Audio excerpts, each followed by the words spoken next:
अहमदनगर जिल्ह्यामध्ये सध्या दुष्काळ परिस्थिती जी आहे ती पाहायला मिळते आहे। प्रशासनाच्या वतीनं जवळपास 312 टँकरनं पाणी पुरवठा होतो आहे। पाथर्डी तालुक्यामध्ये पागोरी पिंपळगाव इथल्या नागरिकांना अक्षरशः पाण्यासाठी उपोषण करावं लागलेलं आहे। या संदर्भामध्ये बोलण्यासाठी आपल्यासोबत महाविकास आघाडीचे नेते निलेश लंके आहेत। काय एकंदरीत सांगाल, अक्षरशः नागरिकांवरती उपोषण करण्याची वेळ आली पाण्यासाठी? माझं म्हणणं आहे, सध्या दुष्काळाची परिस्थिती आहे, प्रशासनावर निश्चित निवडणुकाचा भार आहे।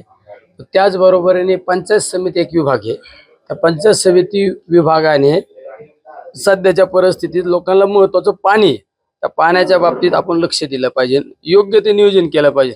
312 टँकर जर चालू असून जर लोकांना जर पाणी मिळत नसेल तर हे सगळ्यात वाईट गोष्ट आहे। त्यामुळे प्रशासनाला माझी नम्र विनंती आहे, आता आचारसंहिता शिथिल झाली, ठीक आहे, कालपर्यंत परवापर्यंत तुम्हाला लय लोड होता, कामाचा लोड होता, सगळ्या गोष्टी होत्या, आणि आता तरी चांगले योग्य नियोजन केलं पाहिजे। जर पिण्याच्या पाण्यासाठी जर उपोषण करायची वेळ येते, गाव बंद करायची वेळ येते, याच्या इतकं दुर्भाग्य कशातच नाही। एकंदरीत जर टँकर जरी सुरू असले तर प्रशासन लक्ष देत नाही। टँकर मंजूर आहेत, 5-5 दिवस उशिरानं टँकर जातात अनेक गावामध्ये। प्रशासनाचं जर दुर्लक्ष झालं म्हणून तर प्रॉब्लेम आला ना।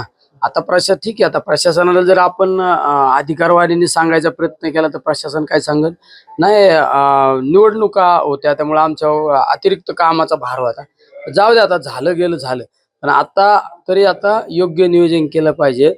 पागोरी पिंपळगावचे लोक आज उपोषणाला बसले, अशा अनेक गाव आहेत, त्या गावामध्ये अद्यापपर्यंत पाणी गेलेलं नाही ना, योग्य नियोजन केलं पाहिजे, हे सगळ्यात महत्वाचं। आपण एक आश्वासन दिलं होतं की आपण एक आंदोलन करणार आहात कांद्या संदर्भात, पाण्या प्रश्न आंदोलनाच्या बाबतीत मी कालच आंदोलन करणार होतो 15 तारखेला, मी त्या संदर्भात नगरला पण आलेलो होतो, पण मी सगळ्या टेक्निकल गोष्टीचा अभ्यास केल्यानंतर मला माझ्या समोर असं आलं की मी एक उमेदवार म्हणून निवडणुकीला सामोरं गेलेले, अजून आचारसंहिता पूर्णपणे संपलेली नाही।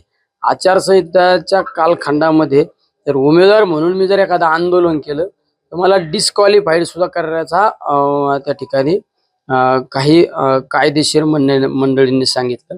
आणि सध्याच्या परिस्थितीत पाहिलं असेल, प्रशासन फक्त मी कुठं चौकीचा पाऊल टाकतो का याच्यावर लक्ष ठेवू नये, कारण प्रशासनानेच ही निवडणूक अंगावर घेतलेली। त्यामुळे मी जरा थांबलो याचा अर्थ काय लगेच थांबलो का? मी 4 तारखेनंतर तर आंदोलनच करणार आहे मी। शेतकऱ्यांचे अनेक प्रश्न आहेत, कांद्याचा प्रश्न असेल, कांद्याचा आहे, दुधाचा आहे, 2 ज्वलंत प्रश्न आज सध्या माझ्या शेतकऱ्यांसमोर आहे। हे होते महाविकास आघाडीचे नेते निलेश लंके। कॅमेरा पर्सन प्रसाद सह सुनील भोंगळ, एबीपी माझा, पारनेर, अहमदनगर। एबीपी माझा, उघडा डोळे बघा नीट।